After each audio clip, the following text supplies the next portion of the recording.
Hi, it's Cara Brown, and this is Watercolor Conversations. It's a place where I share my love of watercolor and my seeking, my teaching, my discoveries, the connections I see, and just in general what it's like to be alive at this time here on planet Earth. I hope that this meets a part of you that's longing to be met. Thanks for being here. Hi, it's time for a podcast, don't you think? It's been a while. I went looking through some of my writing at the titles, and one just jumped right out at me. I called this entry Blessed Unrest, and I wrote it in the fall of 2017, just after we had finished a remodel of our kitchen, which also included refinishing our hardwood floors. So at the time of the writing, I had just finished putting all of the furniture that was piled into the carpeted bedrooms back away into the living room and dining room, and then was faced with my studio, my home studio, being all disorganized and everything on top of everything else. And so I dove in and I spent half a day on a Monday, even though I had all kinds of other things to do, tearing through my studio. And I moved the bookcases, which meant emptying them first, and replaced a folding table with a desk that had been shoved up against the wall. I cleaned everything, dead bugs out of the window tracks, which I'm looking over at those window tracks now and think we need to do another cleaning in here. I wiped away cobwebs. I dusted. And the studio was really, really beautiful, except I knew I could feel in the drawers the paperwork needed going through too. So the next day, I dove into the file drawers, and what I discovered was a whole bunch of searching, of seeking, of exploring that I have done. I found some really lovely things, which one of them was a list written in my hand of what it means to be your wife. And it was the first draft of what became our wedding vows, my husband and I. And it was fun to find that because it was the 19th anniversary of our first date that day.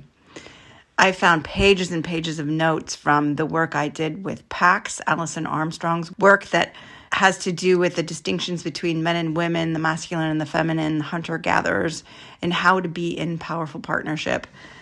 I found notes and poems and readings from my sessions with Sister Mary Neal, who was a powerful woman, a Catholic nun who looked after the spirit, my spirit, for 10 years. She's a precious, precious person. And there are some writings that I did because of her that I may share one day. I found business coaching stuff, several iterations of values, goals, customer profiles, and visions for how I'm here and who I'm to serve. And I do believe that work that I do around developing a business is absolutely growing me as much as anything else. What stood out for me in all of this is that there is a part of me that has been positively driven to understand, to grow, to heal, to get better. As much as I wish that I had already known that no matter what, that I am beautiful and beloved, in the words of Kelly Flanagan, I see that this same gritchy part of me, this itchy, uncomfortable, not yet finished part, has caused me to seek and discover a level of awareness, a level of consciousness that I cannot imagine having come to had it not been for this part of me that I felt was somehow lacking. And that now that I'm on this path of growth and exploration and curiosity, I think that my desire for understanding increases and that I can't imagine ever stopping. The more I see that I've not yet seen. And then after that, I had a conversation with Donna, who is my spiritual mother. If I have not talked about her on the podcast yet, I don't know, but she's a huge figure in my life. And her husband had just passed away, Alan Newman, and he was quite an incredible advocate for the growing of one's consciousness and for creative expression. It was what he came on this earth to do. And he said that most of our authentic selves are hidden. They're shrouded in behaviors that we have adopted to be accepted so that we don't even know ourselves. But when we do know ourselves, when we do let this part of us be revealed, an incomparable light shines from us. And he was after that light in people. Donna's description of Alan made me think of this famous quote from Martha Graham.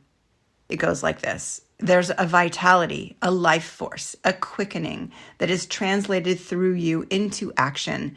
And because there is only one of you in all time, this expression is unique. And if you block it, it will never exist through any other medium and be lost. The world will not have it. It is not your business to determine how good it is, nor how valuable it is, nor how it compares with other expressions. It is your business to keep it yours, clearly and directly, to keep the channel open. You do not even have to believe in yourself or your work. You have to keep open and aware directly to the urges that motivate you. Keep the channel open." This unique expression must be what it is I've been compelled to discover within myself, my art, my writing, how I see the best way to support people on their creative path. The first part of this quote is really familiar. I remember thinking, yes, everyone knows this one. But then I found another part that I think I had read before, but it certainly is not as widely quoted. And she says this: "No artist is ever pleased. There's no satisfaction whatever at any time. There is only a queer, divine dissatisfaction, a blessed unrest that keeps us marching and makes us more alive than the others." Before I go on, I just want to note one quibble I have with what she says. She says that there's no satisfaction whatever. And I think that's not exactly true. I think sometimes we do have some satisfaction. But it is absolutely my experience that dissatisfaction with our work comes with the territory of being a creator. It is more than just what we can expect to be dissatisfied. She says it's purposeful, divine, blessed. The phrase blessed unrest has gone on to live a life far beyond the words she said to Agnes de Mille. Most notably, Blessed Unrest is the title of a book by Paul Hawken about the legions of people who've made their lives attending to the problems of life on earth. Blessed Unrest is a commitment to see things through, and it shows up as desire to keep making progress. It's what has people come to me wanting to learn to paint, and it is what keeps them coming back every week. It's not comfortable living with this blessed unrest. There is that dissatisfaction to contend with. Nevertheless, looking around at who's doing what with this one precious life we're each given, I see that having this unrest is a blessing. It's the grit in the oyster. It's what has us be brave in the face of obstacles. Unless we are living with it, we'd be happy enough just putting our face into our screen more and more of our days. I think, though, that some people have it and others don't. I have a memory of going to a bridal shower right after we graduated from high school. One of my classmates, she was getting married right away because she couldn't imagine what else she was going to do with her life. My friend who went with me and I were off to college, and she said there was nothing to learn. It seems that she didn't have that blessed unrest, did she? The question that comes to me is, did she have it and not know it? Or do we all have it? Is there a blessed unrest in all of us by virtue of the fact that we breathe air? Is it just lying dormant in people like my classmate for whom it just appears to be absent? Is there a way that we can foster it to spark it awake in each other? As I ask myself this question, and as I ask it again now in 2024, there's a voice inside that unequivocally says yes. I believe it has to do with exposure to interesting things. I believe it has to do with being around people who have it, who are alive and awake with it. And I think it has to do with environment, the ecosystem, the creative ecosystem that people find themselves in. I know that I'm here to do absolutely everything I can for every one of us who I have influence on to wake up to it. We can choose to see the potential for awakening in everyone, even in the face of what looks like an epidemic of cynicism in our world. Besides, doing so doesn't cost us much. Mostly we just need to be brave. The payoff is a whole nother kind of life. So what is it that has you be unrestful, lacking of rest, and less than a fully lived life? Maybe be curious. Maybe let it niggle you. I know that it's what had me get this podcast started, even though it's quite fledgling and I do it very sporadically. It lives in me still. The months that went by since my last episode, I have thought, I don't know how many dozens of times of sitting down and doing this. It's alive in me. It is that, irritation in the oyster that wants to become a pearl. And it's what has another painting follow the one that I'm working on. I get tired sometimes and I go to Photoshop and I look at pictures, and I collaged one last week. It just wasn't, my brushes just weren't calling to me, but I needed to be creative. And I have this whole new apple blossom piece that I just cannot wait to get to. So I've got to finish the succulent that I'm working on now, and then that one will come next. And then there's this big idea that has to do with taking this image I have of a spider web and superimposing it over some kind of wintertime roses and seeing what that wants to be.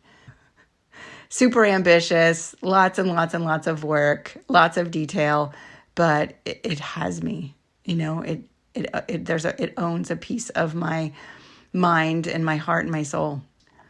I just want this for everyone. I want this kind of propulsion inside to be creative and do things, because it is really living. Okay, so that's what I have to say about Blessed Unrest, at least today. Thank you so much for tuning in. Thank you for listening. Even when I'm not putting up new podcasts, I see the emails that come in that tell me you are, and I'm so grateful. And I will endeavor to be a little bit more frequent now that the holidays are over and my vacation is over, and I am on to what is next for 2024. All right. I wish you all my best. Till next time. Bye-bye.